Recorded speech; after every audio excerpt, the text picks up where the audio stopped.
Best thing to come out of the 2010 election is Senator John Boozman, and that's the best thing that happened to our part of the state. So, Senator, thank you very much.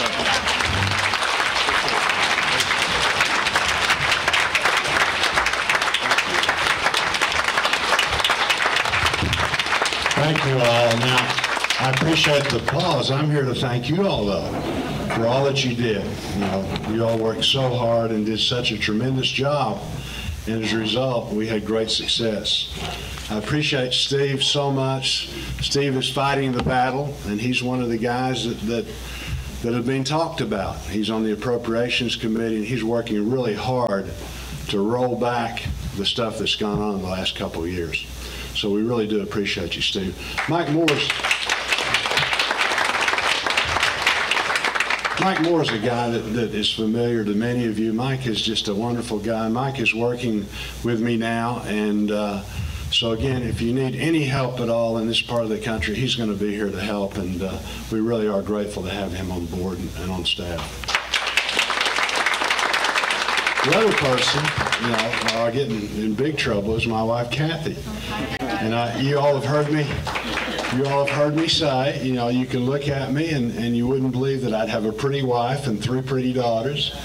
I've been blessed, and again, I tell the young guys, if I can do it, there's hope. Anybody can do it. When I was elected to the House, Asa Hutchinson had he was appointed to the DEA. The president asked him to head that up. He said he'd do it. I ran and won the special election. And in doing that, right after I was elected, the president of the Chamber of Commerce in Rogers, in the area that I live, called and he said, "John, will you come talk to us at our chamber banquet?" And I said, "I'd love to, Dave. What do you want me to talk about?" He was calling, and I could hear him kind of thinking on the phone. He said, "Well," he said, "tell us, how the family's adjusting and stuff. Don't get too political. This is a chamber banquet." And I said, "That's great." And I said, "Dave, how long should I talk?" And I could hear him thinking on the other end of the line again. And finally he said, "Well, John, you're the congressman now. You can talk as long as you want. But after about 10 minutes, the rest of us are going to get up and go home." So in the interest of Steve having a long trip, we're going to get after it. I was in Hot Springs last night. And like Curtis, I like history. And I was telling them, you walk the streets of Hot Springs. It's one of our older communities. And it really does have a very, very, interesting past. Dillinger walked those streets, Al Capone, Pretty Boy Floyd, you name it, during the gangster era. Well, I grew up in Fort Smith, and it's kind of the same deal. Judge Parker, Cherokee Bill, Ned Christie, Bell Star, a lot of those people walked those streets. Over the holidays, my girls were home. I've got 3 grown daughters, and we're not really around each other very often, that they're all there together. So we decided we were going to go to the movie, and I wanted to go see True Grit. You can imagine. And it's tough when you're dealing with 4 women, okay? But I talked them into it, and we went. And it was one of those movies, though, I don't know how many of y'all have seen it, but it really is a good movie. We went to the movie, and we get done, and we're driving home, and we're kind of talking about the movie, and the number of movies that you could say that we all enjoyed and we all voted was a good movie, you could say on one hand, okay? But we all liked the movie, so it was a great success. And one of my girls said, "Daddy, we settled in Fort Smith, and we actually settled there in 1871, and they knew that. They said, 'Tell us about our family.'" And I said, "Well, you remember in the movie when the marshal, Rooster Cogburn, put the reins in his mouth and then he started shooting the bad guys, we were the bad guys he was shooting." So at that point, they changed the subject. We moved on.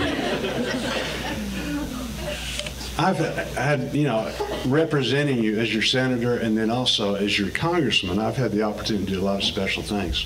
One of the most special things, though, was when I was sworn in this last time by the vice president, you bring a family Bible. And the Bible that I brought was the Little New Testament that was given to my dad during World War II. He was a waist gunner on B-17s and carried this little Bible. And as you can imagine, it's very special and is, dog-eared during those times. But I didn't really realize the sacrifice that my dad had made, growing up as a kid. And I think as we get older and older, you look back at different things that happened as you were growing back, different things that really do make you aware of the tremendous sacrifice of that generation.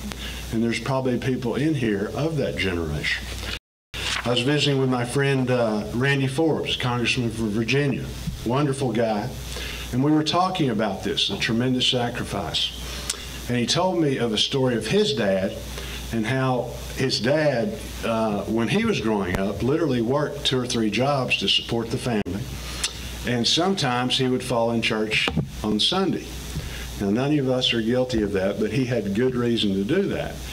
And he said they were at a family picnic one day, and somebody mentioned, about falling asleep, and the preacher laughed and said, well, Mr. Forbes knows all about that, And Randy's dad, laughed, and he said, I was on the beaches of Normandy, and during the invasion, he said, I promised the Lord, if I could get through this thing, that I'd be in church every Sunday. Well, needless to say, the preacher didn't make any more fun, in that regard. I believe right now that we're not in a world war right now. We're not facing that calamity. But I believe that the greatest battle, the greatest threat that we've had since World War II is the indebtedness, the deficits are running, and the debt that we face. There's just no ifs, ands, or buts about that. Admiral Mullen was testified in front of Congress not too long ago.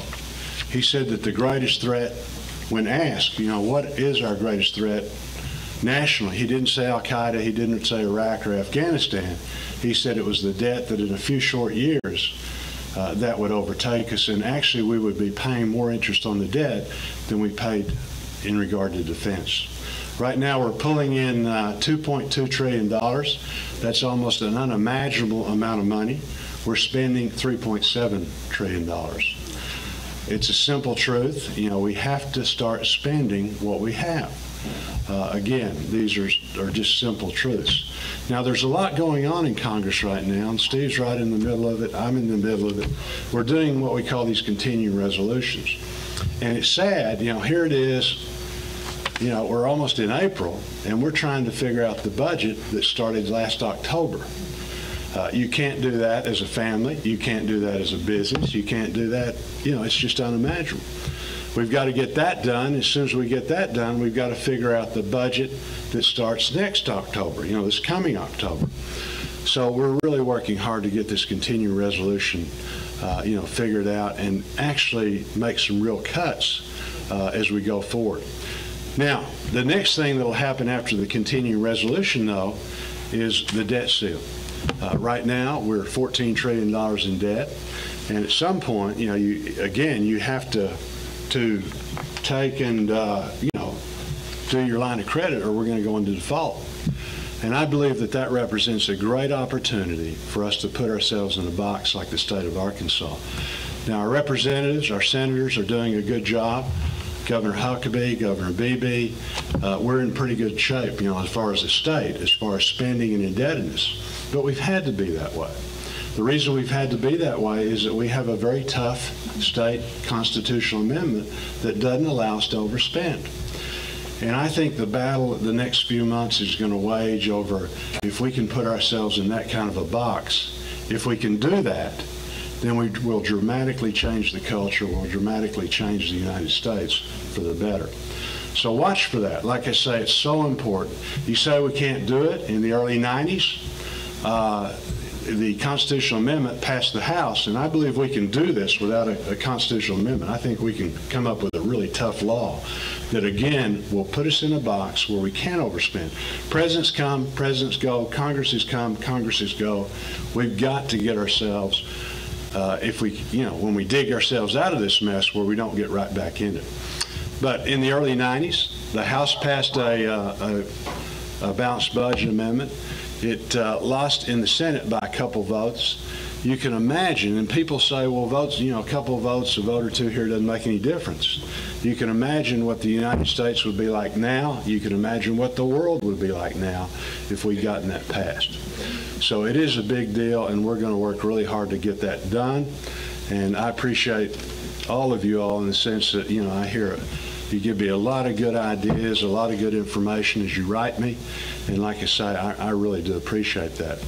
When I was young, I was really active in an organization called the Fellowship of Christian Athletes. And one of the stories, I'm losing my stuff. One of the stories that had a big impact in my life was about a guy that was this guy was a football player. He was in the 11th grade. He was tall and skinny, and he was running about third team offensive guard. And he was not a good football player at that position. He was terrible. He was very, very shy. And one day, they were doing a scrimmage, and in the course of the scrimmage, the wide receivers, a couple of them got hurt. So he brought the team together, and he said, look, you know, can anybody catch the football and things? So, you know, nobody said anything. He said, look, we got to finish the scrimmage. We'll deal with this later. You know, can anybody line up over there? So finally, this young guy, very uncharacteristic for him, kind of raised his hand halfway, didn't look up, wouldn't make eye contact. And the coach said, fine, get over there, you know, let's line up and we'll finish the scrimmage. Well, in the course of the scrimmage, the kid caught 2 or 3, you know, passes. And the coach said, well, you really can catch the football. Moved him to wide receiver. He became a all-state football player in high school. Got a scholarship, played Division I football, became an All-American, was drafted, and became an All-Pro. When you hear him talk today, he always says, I wonder what would have happened if I'd never raised my hand. And so I think that's the challenge that we all have. Some of you need to be raising your hands in the sense of helping candidates more than you did. Some of you worked awful hard. Some of you need to think about being a candidate in the future and raising your hands that way. I was on the school board for 7 years. So whatever it is, like I say, we've got to do that. That's a great challenge for me. You know, I'm a United States Senator, and yet I'm in a situation, you know, where I'm constantly, you know, saying, am I doing enough? Am I raising my hand? Am I jumping out there when I need to be doing that? And so that's the challenge that we all have. But if we'll do that, we're all called to different purposes.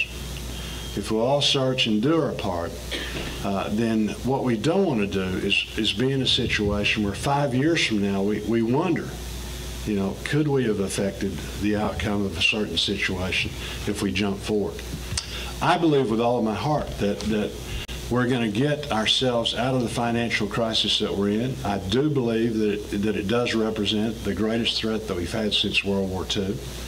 And yet, we will do the right thing. Winston Churchill said, America always does the right thing after they've done everything else. Well, we're there, you know. And so, like I say, in doing that, though, you know, the hope, and I believe with all my heart, it doesn't matter where you're at, in what situation you're in, when you travel overseas, when the people from other countries are here, they look to us for leadership. There's no ifs, ands, or buts. And so in looking to us for leadership, if we send a strong message that we're serious about doing this with enacting the legislation and things like that, I believe that we'll be a greater safe haven for investment and things like that than ever before. And then we'll have the opportunity to continue and be even more so the greatest, freest country that the world has ever known. Thank you very much.